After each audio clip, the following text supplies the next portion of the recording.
मंडळी नमस्कार. आपण वेगवेगळ्या स्टोरीजच्या माध्यमातून 3000 अत्यंत महत्त्वाचे असे बेसिक शब्द शिकतोय. तर आज आहे आपला डे 4. तर चला आजचे स्पेलिंग्स बघू. बघा, पहिलाच वर्ड आहे आपला मॉर्निंग. मॉर्निंग म्हणजे काय रे? सकाळ. ठीक आहे. दुसरा वर्ड आहे हिज. हिज म्हणजे काय? त्याचा, त्याची, त्याचे. ओके. गेटअप. गेटअप म्हणजे काय? उठा, झोपेतून उठा या अर्थाने. ब्रश. ब्रश म्हणजे ब्रश. टीथ म्हणजे दात. टूथ म्हणजे एक दात, टीथ म्हणजे अनेक दात. लाईंग इथे पॅसेज मध्ये आलेला आहे, पडून राहणे या अर्थाने. LIE लाय. लाय म्हणजेच काय? पडून राहणे. आणि लाय म्हणजेच खोटे बोलणे असे अर्थ होतो. जर तुम्ही डिक्शनरी उघडली तर लायचे तुम्हाला खूप सारे अर्थ पाहायला मिळतील, पण आपल्या स्टोरीमध्ये लाईंग हा पडून राहणे, झोपून राहणे या अर्थाने आलेला आहे. लक्षात ठेवा. पुढे बघा, लुक. लुक म्हणजे पहा किंवा पाहणे. डर्टी म्हणजे घाणेरडा. क्लीन म्हणजे स्वच्छ. वॉट म्हणजे काय. ठीक आहे. नेक्स्ट बघू. युअरसेल्फ. युअरसेल्फ म्हणजे स्वतः. मिरर. मिरर म्हणजे आरसा. माउथ. माउथ म्हणजे तोंड. स्टिकी. स्टिकी म्हणजे चिकट. हेअर. हेअर म्हणजेच काय? केस. ठीक आहे. अजून एक हेअर येतो, त्याला हेअरला वारस असं म्हणतात. ठीक आहे. त्याचं स्पेलिंग वेगळं आहे. अगली. अगली म्हणजे कुरूप. राईट बॅक म्हणजे लगेचच परत. नीट. नीट म्हणजेच काय? व्यवस्थित. टायडी. टायडी म्हणजे नीटनेटका. विथ म्हणजे सह किंवा सोबत. ओके. नेक्स्ट बघू. डिझर्ट. डिझर्ट म्हणजेच काय? जेवणाच्या शेवटी खाल्ला जाणारा गोड पदार्थ. वर्ड नीट लक्षात घ्या. डिझर्ट म्हणजे जेवणाच्या शेवटी खाल्ला जाणारा पदार्थ. पण हा जर एक एस नसता, म्हणजे जर हे स्पेलिंग असं असतं, ठीक आहे, तर हे झालं असतं डेझर्ट.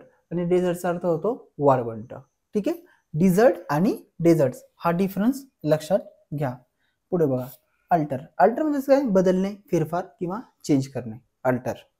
नेक्स्ट. नॉवेल. नॉवेल म्हणजे सर्वांनाच माहिती आहे, कादंबरी. शॅटो. हा शब्द तुमच्यासाठी नवीन आहे. शॅटो. शॅटो म्हणजेच काय? मोठा वाडा. एखाद्या खेडेगावात असलेला मोठा वाडा याला इंग्रजीमध्ये शॅटो असं म्हणतात. नेक्स्ट बघा. वर्टिब्रा म्हणजे काय? मणक्याचं हाड. वर्टिब्रा याचा अर्थ होतो मणक्याचं हाड. पुढे बघा. न्यूक्लियस. न्यूक्लियस म्हणजे काय? केंद्रक. सेल आहे, सेलचा न्यूक्लियस. ओके. क्रायसिस. क्रायसिस म्हणजे काय? आणीबाणीची वेळ किंवा संकटाची वेळ, याला आपण क्रायसिस असं म्हणू शकतो. ठीक आहे. नेक्स्ट बघू. मित्रांनो बघा, decided, opposite word undecided. Decided म्हणजे काय? ठरलेले. अनडिसाइडेड म्हणजे जे ठरलेले नाही असे, जे फिक्स नाहीये असे, अनिर्णित. पुढे बघा. आउटसाइड.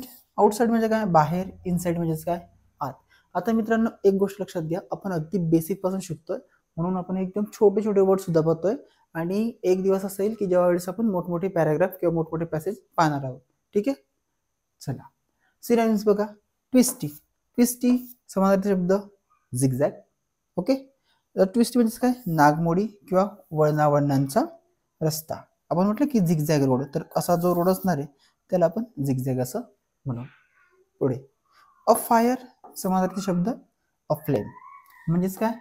पेटलेला. ओके. सोपं आहे, एक्सप्लेन करण्याची गरज नाही, फक्त लक्षात ठेवा अ फायर आणि अ फ्लेम.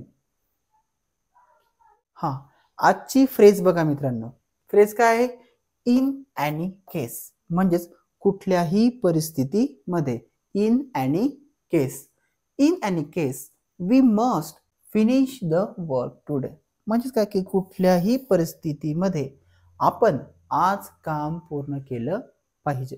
लक्षात घ्या आणि कमेंटमध्ये इन एनी केसचा वापर करून मला सांगा. ठीक आहे. चला.